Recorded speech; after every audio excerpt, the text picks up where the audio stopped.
ભાજી ને આ હંમેશા બધાની શું થઈ ગયેલી જ હોય છે. એટલે ઘમંડમાં ન રહેવું કે અમારે સીલપેક આવશે. ગામમાં સીલપેક પેલા રેવા દી જોઈએ તો સીલપેકમાં આવે ને, પાળ્યું નથી ને ભરાવ્યા નથી. આ મારી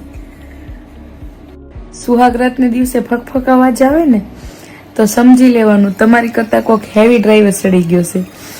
ને આ અવાજ આવે ને તો સમજી લેવાનું પેલા ડ્રાઈવર તમે જ છો. નવી ગાડી જૂના ડ્રાઈવરની હાથમાં આવી જાય ને એટલે આમનામ જ ખબર પડી જાય કે આની ઉપર જૂના ડ્રાઈવરે સવારી કરી છે. હાલ જ બદલી જાય. મેં કીધું કેમ? ઈ કે પેલો કેમ ક્યારે ભૂલાતો જ નથી. મેં કીધું વાત તારી સાચી છે, કેમ કે એની પોઝિશન આવે ને એટલે યાદ આવી જ જાય. અને જે પેલી વાર સીલ તોડવા વાળા હોય ને એ યાદ આવે જ તે ગમે ત્યારે. સવારમાં દૂધ વાળો જોર જોરથી બેલ દબાવતો હતો તો મેં એને જઈને કીધું તમે તો બહુ દબાવો, તમારી કરતા તો પેપર વાળો સારો. બેલ દબાવ્યા વગર નીચેથી નાખી વયો જાય, કોઈને ખબર ન પડે.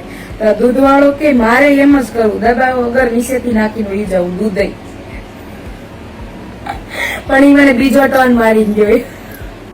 ઈટ ઉપર ઈટ ચડે તો મકાન બની જાય, અને છોકરી ઉપર છોકરો ચડે તો પરિવાર બનતા વાર ન લાગે. તો ચડ્યા પેલા વિચારીને ચડવું.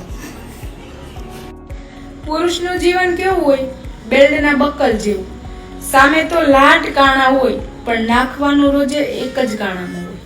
સારું છે એક જ કાણામાં નાખે, નહીતર બધા કાણા ફ્રી કરી દે.